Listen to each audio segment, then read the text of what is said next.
وَالَّذِينَ هُمْ لِفُرُوجِهِمْ حَافِظُونَ إِلَّا عَلَى أَزْوَاجِهِمْ أَوْ مَا مَلَكَتْ أَيْمَانُهُمْ فَإِنَّهُمْ غَيْرُ مَلُومِينَ فَمَنِ ابْتَغَى وَرَاءَ ذَلِكَ فَأُولَٰئِكَ هُمُ الْعَادُونَ. 3 ayat about the same subject. You know what the subject is? Shamelessness. People who guard their privates. We live in the ultimately shameless world today. The world in which streaming videos off of any website are available on your mobile device. The age in which the pornography industry is a multi-trillion-dollar industry. The point of which, the agenda of which is to make sure every one of you is a consumer of filth in one way or another. That every man, woman and child is exposed to this stuff, and they're hoping you are, so you become addicted to it, so you become yet another consumer. This is the gift of pornography to society. It's creating people, turning people into animals and perverts. And some of you unfortunately have that addiction. And you're watching this stuff online, and you're watching it and saving it on your apps and your mobile devices. And you don't feel bad about it anymore. You've justified it to yourself. And you feel bad about it once in a while, but you go back to it. And as you think, oh, well, at least I'm not hurting anybody. At least I'm not doing it to anybody else. I'm just watching this stuff. It's okay. But you know what's happening to you? Inside, your soul is being just gutted. You have no soul left inside of you. So your prayers are empty, and you can't even shed a tear in your salat because your heart is so devoid of the fear of Allah because of the filth you've been watching all this time. It's turned you from a human being into an animal. So you can't even look. A woman passes by and you see a piece of flesh walking by. You don't see a human being walking by that deserves respect. You check everybody out and everything out. You're constantly gawking and staring. You have a hard time putting your eyes down. When you're on the subway, when you're on campus, when you're at work, you're walking down the street, you just can't help it. You see a billboard, you take a second look, you see a third look. You don't miss any opportunity to just violate your soul with your eyes. Addicted completely. And then you say, brother, how do I get khushu' and salat? What world are you living in? What world are you living in? Ayyuhal ikhwa, my brothers, specifically my brothers. And I know some sisters have this issue too. It's not a sad reality. This is a war. This is a war. This is more dangerous than any military war. This is the war that's destroying our souls. It's making its way into our home. It's making its way, if I want to protect my children from this stuff as much as possible. But when my child goes to school, and it doesn't matter if it's Islamic school, there's a very high statistical likelihood that someone, a friend, with their iPod, with their mobile device, will say, hey, look at this. It's a very realistic, thing nowadays. It's not far-fetched. And so I have to prepare my children for the filthy world that they're going to be brought up in. And there's no escape from this stuff anymore. There isn't. It's everywhere. It is everywhere. You have Islamic lectures followed up by, those YouTube puts those follow-up clips, and something will be filthy. Something will have to be filthy. And I don't think that's by accident. I'm not much of a conspiracy theorist, but I don't think that stuff is an accident. And what happens to you guys is you watch a video, you see something filthy, you click it, you click something else, and you end up watching disgusting things. That's what happens to you. وَالَّذِينَ هُمْ لِفُرُوجِهِمْ حَافِظُونَ. Especially when it comes to their privates, they guard them. They guard their shame. Brother, what's the solution? Should I get married? Like the guy who asked the other day, how can I get married right now? No, guys, the solution is not marriage. Because if you're a pervert, then you're going to be a pervert after marriage too. If you have no shame now, you will have no shame after marriage. Honestly. You think marriage is going to end your problems? No. Your problem isn't marriage. Your problem is spiritual in nature. Your problem is psychological in nature. You need help. You need to stop this. You need to stop hurting yourself like this. You will have nothing, there will be nothing left inside you. I just had an email from a teenager who's addicted to pornography, an anonymous email, 14, 15-year-old teenager. Says, I want to kill myself. I can't stop. I've been watching it since I was 11. My parents don't know. I read this stuff and I cry because he's not one. There's millions of Muslim kids like this. Millions of them. We have to help these people. We have to do whatever we can. And we don't have the trillions of dollars of advertising to counter that.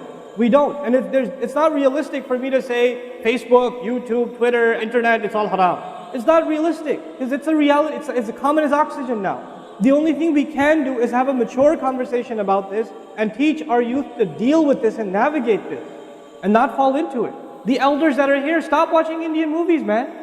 Why are you sitting in a lecture talking about salat and the importance of salat and you don't guard your shame? Mother and daughter and husband and wife and sister sitting together watching whatever? God, come on, stop. وَالَّذِينَ هُمْ لِفُرُوجِهِمْ حَافِظُونَ. They guard their privates. But guarding your privates doesn't mean you don't commit zina. It means everything that leads to the temptation. Everything that leads to it. They watch it, they guard it. They know it's under attack. They know that their shame is under attack. They realize that their weakness is their urges. Those urges that Allah put inside of us, that are so strong. Allah put them there for a reason. He did. And every one of you have them. You don't have to, I don't have to have a dalil for you to have them. I know, the guys that are here. You all suffer that challenge every single day of your life. And you have to really go out of your way to guard yourself. This passage is not about high goals. This is about the bare minimum. I told you that, right? This is the bare minimum, folks. The bare minimum is we guard ourselves from shamelessness. We wage a war within ourselves against that tendency. And I know some of you have tried to quit before and you go back. And you've tried to quit before and you go back again. And you go back again. And you keep falling into that trap. I know some of you have done that, and you're struggling with it. But don't give up on yourself. Don't give up on yourself. And whatever it takes, just don't be alone. Don't be by yourself. Be with good friends. Be outside. Study somewhere else. Go to the library and study. Go somewhere where other people are around. Because when you're by yourself, shaitan gets you. And if the fear of Allah isn't enough for you, at least the fear of other people will work for you. At least something's better than nothing. For those, I've said this in other talks before, for the parents here, if you have a computer in the house, please don't make it a laptop. Have a desktop in the house with a really big monitor. Get the biggest monitor you can find. Honest to God. And make sure your computer is in the kitchen or in the dining room. Don't put it in the living room. Don't put it in the kids' room. Don't put it in your bedroom. Put it in the dining room, facing the public. You want to do homework, do it over there. Though you can't move the monitor this way or that way. It's facing everybody. That's how you should have it. We have to take these precautions. Don't give your 11-year-old a smartphone. What were you thinking? That's not very smart. Don't give them a smartphone. Why am I seeing kids in Islamic school, 5th graders, with iPhone? With 4G, you know how dangerous that stuff is? وَالَّذِينَ هُمْ لِفُرُوجِهِمْ حَافِظُونَ إِلَّا عَلَىٰ أَزْوَاجِهِمْ except upon their spouses. أَوْ مَا مَلَكَتْ أَيْمَانُهُمْ فَإِنَّهُمْ غَيْرُ مَلُومِينَ or what their right hands possess, then they're not to be blamed. Allah says we have these urges and we can execute those urges. We can release those urges, but to the halal spouse, to the spouse, our spouses. But outside of that, we can't. And by the way, when people get addicted to this sort of thing, and they get accustomed to it, or they get over and overly exposed to it, they have miserable marriages. And marriages start falling apart. They have this virtual idea of what pleasure means, and they don't find pleasure in their spouse anymore. And there's great fitna that comes into the family. It destroys homes, Muslim homes. That's what's happening in our world today. فَمَنِ ابْتَغَى وَرَاءَ ذَلِكَ فَأُولَٰئِكَ هُمُ الْعَادُونَ. The people who pursue anything beyond that, then they are the ones engaged in aggression. This is an act of aggression. Al-adawa in Arabic means animosity. Allah says whoever pursues their urges to be fulfilled outside of the halal, outside of the marriage, whoever pursues that, then they are engaged in an act of aggression. The question is, aggression against who? Because when you say enemy, then you have to say enemy of who? If they've become an enemy, who have you become an enemy to? Allah didn't mention a maf'ul bihi, no jar majroor, nothing related to it. You know what that means? They are an enemy to themselves, their family. They become an enemy even to Allah's teaching. These are the kinds of people. The most important asset you and I have is our hearts. And this shamelessness destroys the heart. It destroys it. The most precious thing you and I have to preserve is our iman. And these filthy images are destroying your iman. They're tearing your iman apart. Don't let it happen to you. Do not let it happen to you. And I can only talk about this. I can't stop you from doing anything. And nobody else can. You will have to police yourself. You will have to control yourself. You'll have to make the decision, is my iman important enough? Is my salat important enough?